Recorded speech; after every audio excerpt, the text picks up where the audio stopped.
Hopefully you guys all have a great time in East Denver. This is my probably fourth time in East Denver, or maybe third time. The first time I was here, I speak in 2018, and the crowd probably just 1/4 of the people today. So you can see how much it has been grown, the crypto, in past 4 years. So just like many of you guys, when first time I come to East Denver, I really love the event. It didn't feel like a conference. It more like a festival. So I feel like it's fit for crypto spirit. Today my topic is about DAOs. I don't know how much you know about DAOs. So today's talk will be assume you already know a lot about DAOs. So I will not do a lot of like basic introductions. So most are just my opinions, thinking, and based on the current the market of the DAOs, the development, to make some suggestions. A little bit self-introduction. My name is Chen Stu. I'm the founder of Bluemond. Bluemond is an early stage crypto fund that we invest in crypto infrastructures and application layers. Before Bluemond, I founded Coefficient Ventures in 2017. It's one of the earliest crypto venture fund. We have portfolio companies. Today, over probably 40% of our portfolio company in my fund one become multi-billion dollar companies. Back then, we invested in them. Most of them are just early stage. They sit around startups. Some of portfolio companies, including SpaceMesh, Rwave, Terra Blockchain, Orbit, and Numer AI, those DeFi pioneers. And my crypto recently announced by accreditation for MetaMask.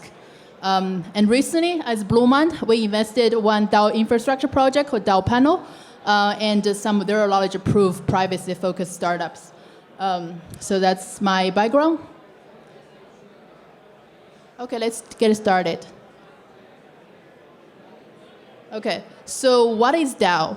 I think it's pretty easy for you to find the definition just online, just simple Google search.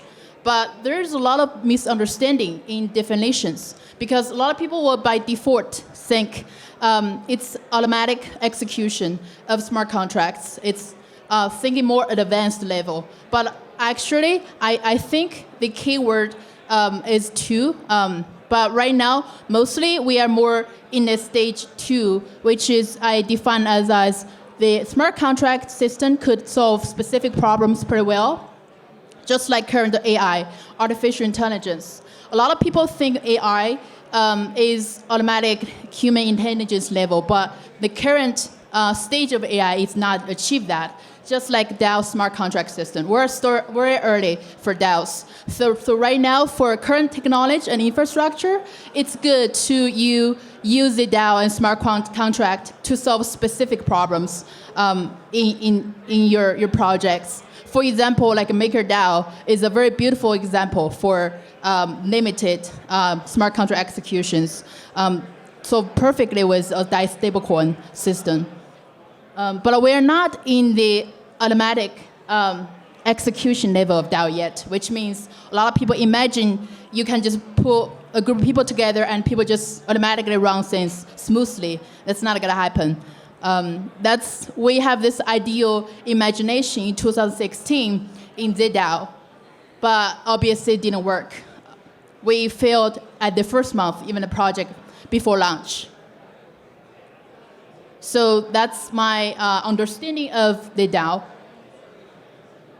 So to understand the DAO, we needed to understand a bit about history. For me, I understand things quite in a simple way.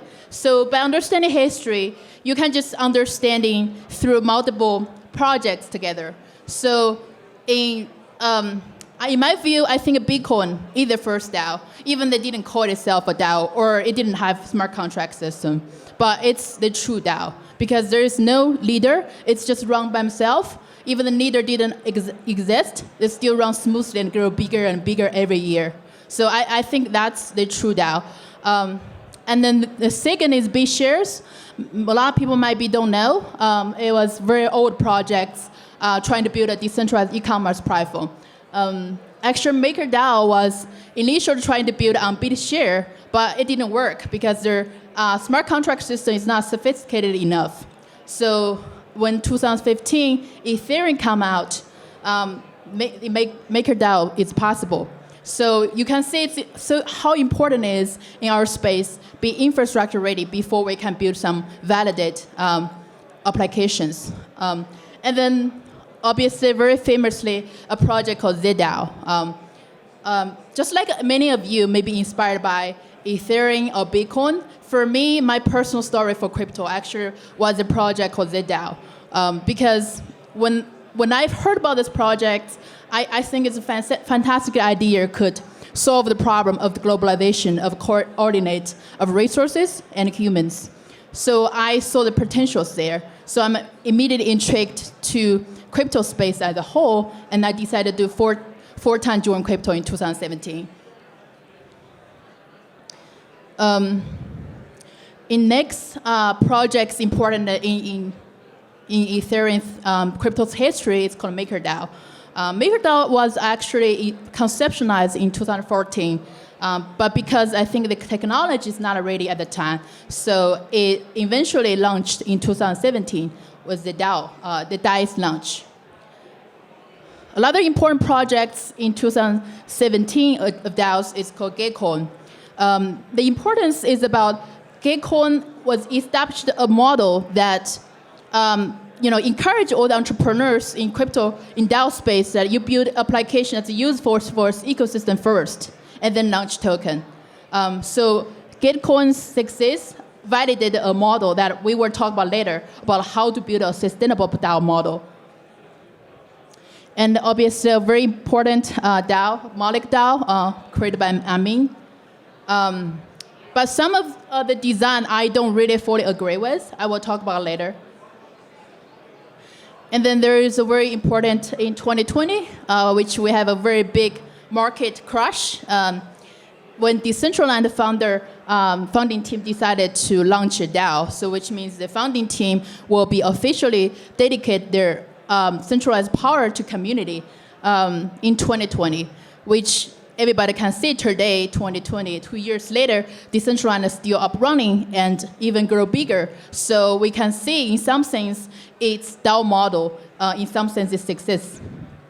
And obviously, it's a year of the DAO 2021, Constitution DAO, and FWB, and the Big Grand DAO was just launched recently. Is this like speed is good to understand, or should I slower? Okay, thank you.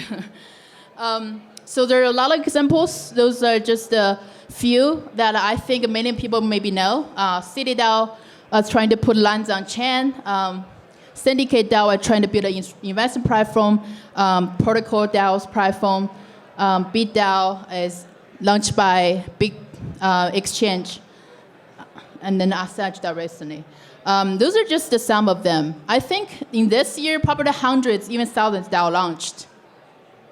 But quantity always not mean quality, right?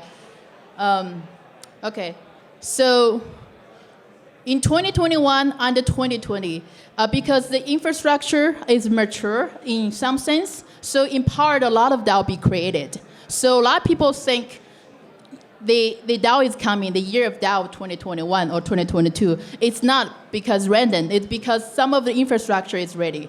That's a very universal truth in crypto space. If infrastructure ready, and then could it enable certain applications to be built upon, just like a DeFi is booming, because there was 19 and 18, there was a lot of layer one be built at that time. So after 2-3 years developments, those protocol ready to deploy by some application layers, just similar to DAOs. So we have Discord, we have multisig, we have Snapshot, we have Zoom, work from home, all the infrastructure that empowers a future of work, which help the form of the DAOs. So 2021 really become the year that the DAO become like the gigs utopia become the mainstream. I still remember 2018, I was talking about DAO, do a DAO representation. Not many people interested. I think my stage probably just have 20 people there, so they don't not understand what's going on. But 2021, as you can see, you can talk to people on the street, they might know something about the DAO. Okay, so in my view, I think DAO will go to multiple stages. And we are mostly in a stage 2, median level. So first level is very basic. I would say that model applied to most of DAOs today. Basically just pool money together, right? We buy like art, right? We buy constitutions. We buy a golf course. We buy a sports team. So those are very simple, just to pour money together. It's basically a crowdfunding 2.0. So, but the matters is maybe thousands of such DAO launched. But what will happen next, right? Because Southern team raised more than $10 million. What are you gonna use for the money, right? I would say after 3 years, probably 90% of the team will died out. You've never heard about them. Just like 2017 ICO, crazy area. So I think the next 2-3 years for those DAO that raise money is very crucial. The leadership, right? Does your governance model really work, right? Does you really could trust community to govern all, right? So reality to us is not always the case. And then the median level is the second level, which applies a lot of DeFi protocols, right? Like MakerDAO or Curve, they do some, manage for the protocol level, very core infrastructure level or virtual level, but still have tremendous involvement of off-chain activities and a centralized entity to govern it, right? Still have a founding team. Today, a lot of people are project called DAO, but in my view, I didn't see much difference from tech startups. They are VC funding, they are VC backed, they have a core team that's usually from the fund, like Facebook, Google, those team. So when I view them, I most view them as tech startups, not really close to what we imagined called DAO. So that's the median level. I think the next level, we're going to go to the upper level. But I think that level to achievement, we need a lot of infrastructure to be ready. We will talk about it in next slides.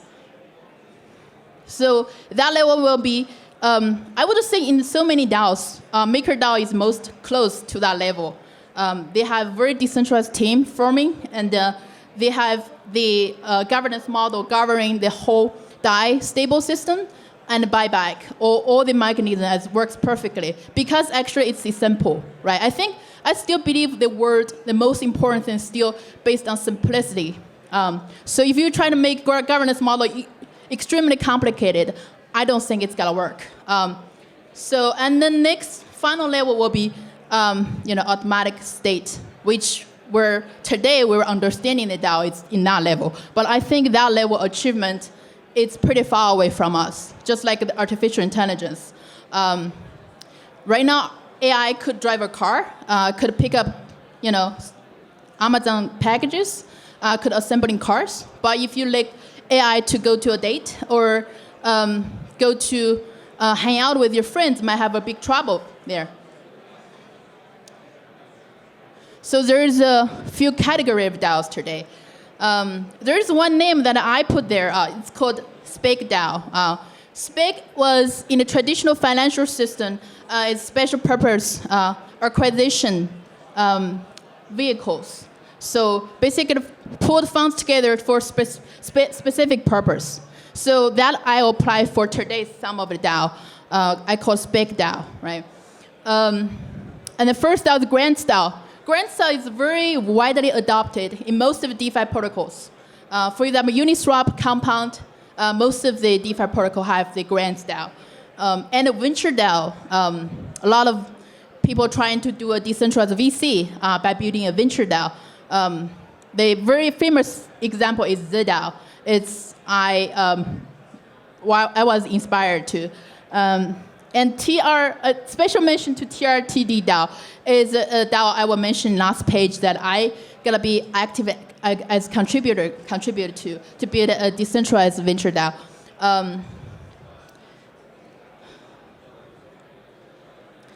And also there is a very unique social DAO, Friends of its Benefits. They're just basically a community, right? Like people still didn't understand today why community is gotta be valuable. I think it's about people, right? As long as you have people, you can do a lot of things. So that's make it a value. So it's not about you gather people. I think the most difficult part is how could you keep those people engaged, like always engaged, active engaged, or stay there a long time. It's not about attract people for 1 week or 1 day. That's easy, right? You just issues free tokens. But its difficult part is how do you make them to stay there for 1 year and actually spend time to work for your DAO? That's a hard question.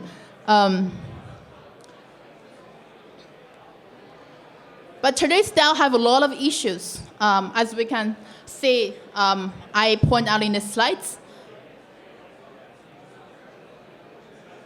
So most of DAOs is basically a crowdsourcing funding. So it's not very sustainable to think about what's the real value behind it, right? After you buy those arts or constitutions, or what are you gonna do with it? How could this actually generate value for go back to your protocol to increase your protocol values over the long term? That's not sure, most of the DAOs. And also, very low tolerance voting system. Today's DAO, most of DAO's voting system is very naive. Basically, you have how much token, you can decide which protocol is going. It's just like, can you imagine United States, in some sense it's true, the most richest people in the United States could decide which policy this country got to issue. That's terrible governance model. But that's the reality today, many of the governance model that we have. And also for the lack of repetition protocols, I think that's the most crucial part to build a very organic incentive model. You need to have a way to track every contributor's how they contribute to your system, to quantify them, be able to give them token distribution to incentivize them. I think there is a lot of team is working on it, reputation system, but there is not a valid one that is working yet. So that's a huge opportunity there for entrepreneurs thinking about to launch infrastructure projects in DAOs. And obviously, many of DAOs just weren't a code of DAOs, not really DAOs. Basically, it's just a token offering, and they trying to use DAO to avoid risks.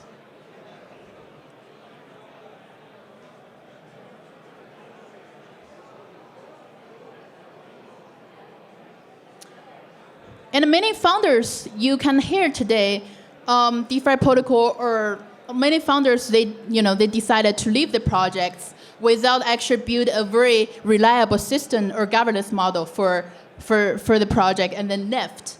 That's not really a DAO, and then they just call it DAO. I think those behavior it's not gonna be sustainable in our space. People will tell later on when you call it DAO, and then really you just give up the projects. I don't want to name some of them projects, so I think everybody will know. So what it really is DAO? I think that the literature still didn't change. Even we have this fancy name of DAO, it's simply just a tool for entrepreneurs to use. The fundamental is still in the word. Universal works model is you find the problems and you find the solutions. And you build the solution to solve that problem. That's worked for traditional startups that also work for crypto. So it's not because you call it DAO, so it automatically you can solve everything. So still focus on find the problems in the crypto ecosystem or in the real world. They're trying to use all the tools available to solve it. That's how a great startup is built. So fundamentally, human nature is still the same. People, looking for fearless, looking for trust, looking for inclusive, and looking for opportunities. That's why so many immigrants come to America, because they come to find opportunities. That's also why the last few decades, the rise of the United States, because attract the talent coming here. So I think there's a lot of things DAO could learn from the government, the model. the history that how could create openness platform to attract talent from over the world that provide them a fearless, trust, and inclusive. So that will be help create your organic DAO culture.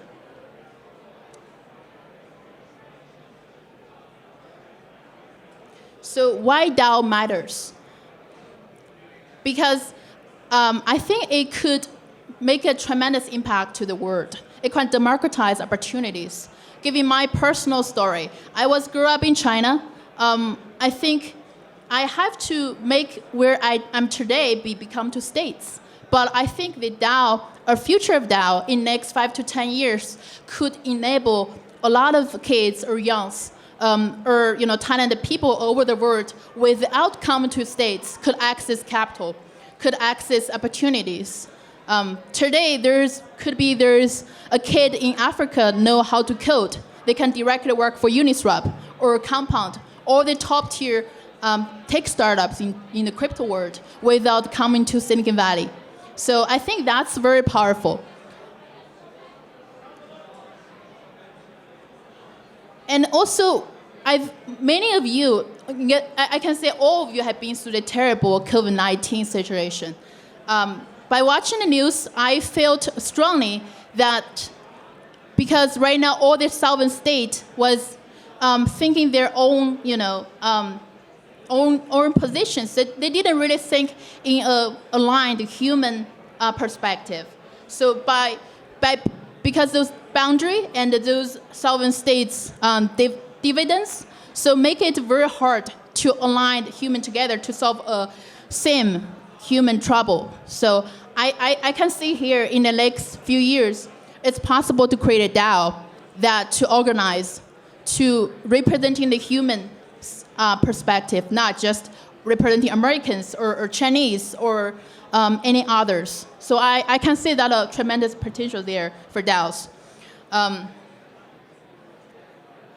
And also, I think next few decades, we are facing a increasingly slow economic growth trouble, which I think when in regional growth is very limited, so it's time to restructuring globally, right?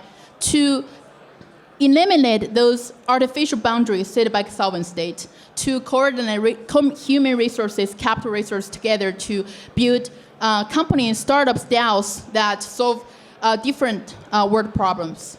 So I think that will serve an important economic growth in next few decades. So we need a sustainable model. Today, a lot of DAOs was very happy. The team is very happy. It's party because they raised tons of money and the current market cap is super high. But doesn't mean it still be in that way in next year. And DeFi success in 2021 and 2020, you can see DeFi do solve some problems because so many token holders that they have the leads to trade those tokens to provide liquidity, generate yield. So they find a problem to solve in the markets. That's why DeFi could be rife today. Okay, so I'm gonna go just very quick because I'm a little bit out of time. So those are successful culture models.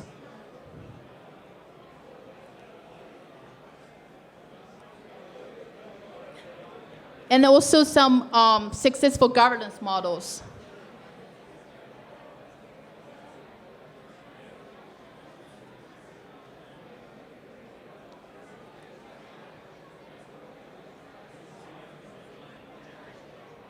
So I think we still could learn from the today's successful tech startups or government or even religions, how they do the culture generate the positive or organic culture, or how they govern internally organization. So when you create Web3, doesn't mean you give up all the human experience that you generated past decades in building successful startups, successful countries. We can still learn from that building DAOs.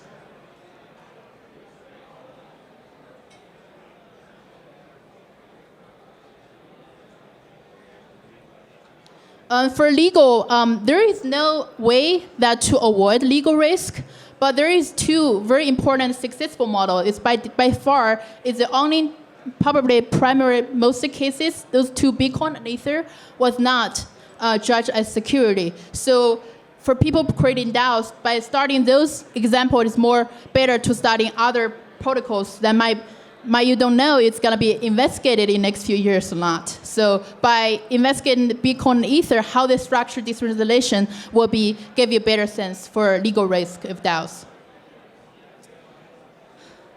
Sorry I didn't manage the time well today. A lot of content have to pass through. I have prepared a lot of case studies. I think it should be pretty easy for you to just research online how it works, each DAOs.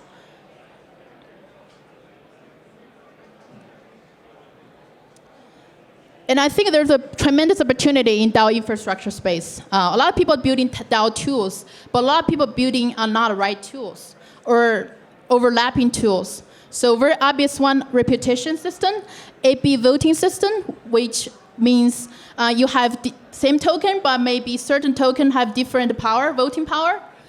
In that way, you can, kind of like today, it's a lot of stock market, public market. The CEOs usually have the 10 times higher voting power, even they have the same amount of shares. And decentralized collaboration tools, decentralized Discord, and as you know, today we use a lot of Zoom or Discord. Those are Web 2. So I think there's a lot of opportunity to create a more decentralized version of those and DAO protocols. I think the DAO governance model not going to apply for everything. I think it gets specific industry, got to build their own governance protocols. Like a venture DAO will be different, and the DeFi DAO will be different.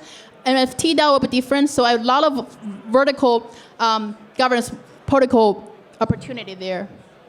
So those are two projects I'm going to heavily involved in next year or two. We're going to launch in 2022. The first is a venture DAO.